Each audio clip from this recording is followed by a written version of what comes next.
Thank you, Mr. Chairman, and thank you for being here today. I would like to discuss some of the broader crime trends that we have been seeing over the last few years. I was reviewing the website of the Bureau and the Crime Data Explorer, and it specifically references 2023 numbers and suggests that in all categories except for one, that in categories of murder, rape, burglary, and other things, that violent crime is down, really, in all respects except for motor vehicle theft.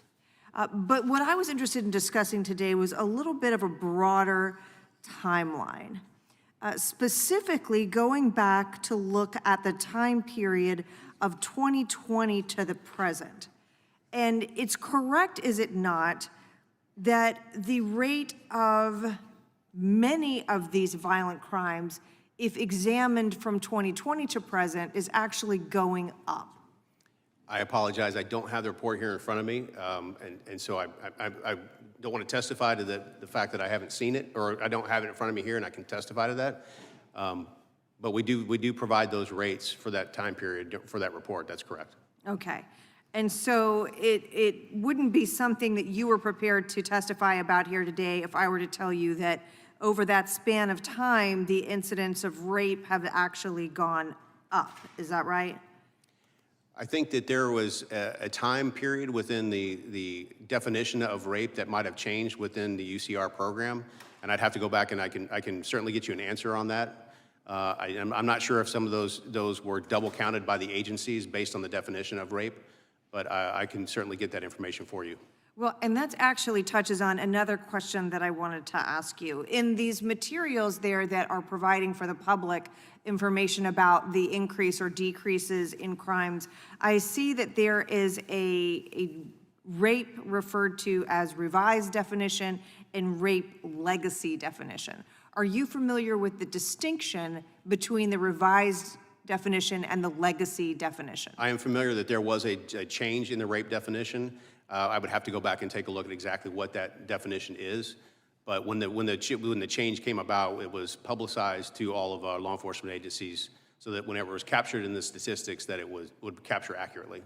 Now, and it's also true, is it not, that in compiling these statistics and preparing these reports and sharing with the public, you rely on accurate reporting from state and local law enforcement agencies about incidences of these types of crimes in their areas? Yes, ma'am.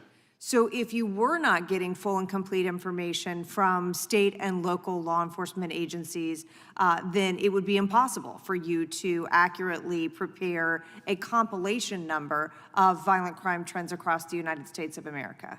If they did not report that, that would be correct. We would not be able to provide that national trend for accuracy. So tell us what you are doing to ensure. Do you have any sort of audit, any sort of review, any sort of verification process to develop a comfort level for yourself that you're getting full and complete information from municipalities and states to prepare this data? That's a great question. Thank you for that. So we are obviously relying on the municipalities to provide that information to us. What I can say is a couple of things. One is that we use technology to see if there's any anomalies. If something is significantly off, that it'll alert one of the statisticians to take a look at that, to contact that local jurisdiction to say, hey, either your numbers for hate crime look like they're way up, they look like they're way down, you didn't report anything in June, July, and August, is this right? Do we want to work through that process? In addition to that, when we also have a quality assurance program within our statisticians, and again, relying on the data that we receive from our law enforcement partners, so we do the QA internally. In addition to that, we have a 2-week time period where we notify the law enforcement agencies that this is the numbers that we have for you. Please go in and QA and verify that it's right. Thank you, Mr. Ferguson. I yield the balance of my time to the chairman.